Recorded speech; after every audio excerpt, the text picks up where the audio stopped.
Saviez-vous que le royaume de Dieu est déjà présent dans ce monde et qu'il existe et grandit mystérieusement sans que personne s'en aperçoive?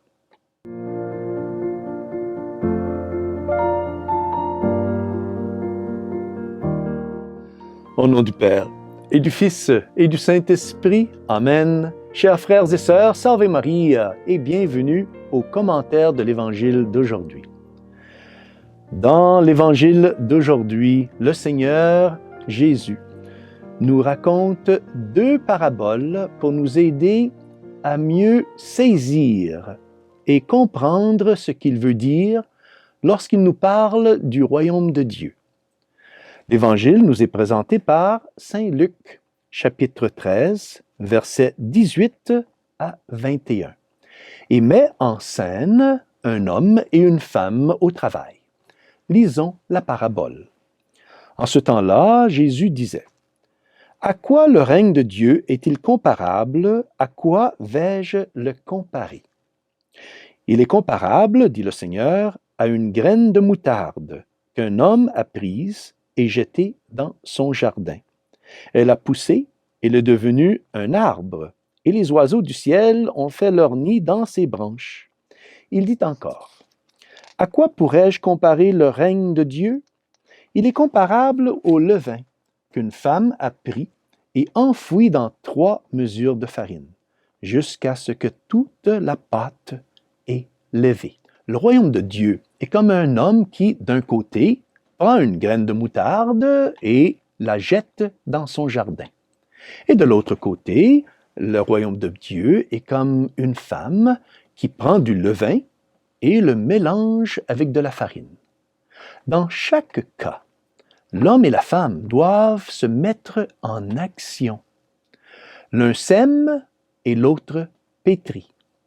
Et il y a aussi un contraste entre quelque chose qui est très très petit et qui devient ensuite très très grand.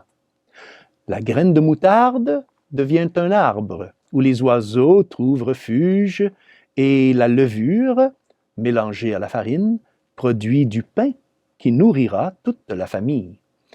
Dans chaque cas, le Seigneur nous dit que ce sont des images du royaume de Dieu, que le royaume de Dieu commence dès les plus petits mouvements de la grâce divine dans le cœur des hommes et des femmes. C'est un travail silencieux et discret, mais qui transforme l'intérieur du cœur. Le royaume de Dieu produit une conversion chez tous ceux qui reçoivent la bonne nouvelle de la vie de la grâce du Seigneur, qui est offerte par notre Seigneur Jésus-Christ. Lorsque nous nous abandonnons au Seigneur, nos vies sont transformées par la puissance du Saint-Esprit. C'est Saint Paul qui nous dit dans son épître aux Corinthiens: « Frères, nous portons un trésor, le royaume de Dieu, comme dans des vases d'argile. Ainsi, on voit bien que cette puissance extraordinaire appartient à Dieu et ne vient pas de nous. » Le Seigneur nous dit que Dieu peut accomplir de grands miracles par de petits gestes. Dieu se rend présent à travers nos petits actes de charité et de gentillesse. L'homme qui sème la graine de moutarde ou la femme qui mélange le levain avec la farine sont semblables à celui qui donne un verre d'eau à celui qui a faim. Nos petits actes de charité peuvent avoir des conséquences surnaturelles qui pourraient nous surprendre. Et oui, frères et sœurs, le surnaturel et le miraculeux sont tout autour de nous. C'est dans chaque petit geste apostolique que nous faisons, les uns envers les autres, que nous faisons envers Dieu et aussi envers ses saints et ses anges, que le royaume de Dieu alors se fait présent dans tous ces moments où nous manifestons l'amour. C'est ainsi que commence la vie surnaturelle. C'est ainsi que commence la conversion du cœur. Le royaume de Dieu est déjà parmi nous et grandit et se manifeste petit à petit, pas à pas.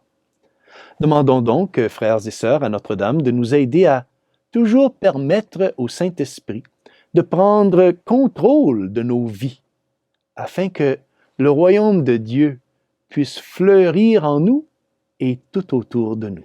Et que Dieu Tout-Puissant vous bénisse. Au nom du Père et du Fils et du Saint-Esprit. Amen. Salve Maria.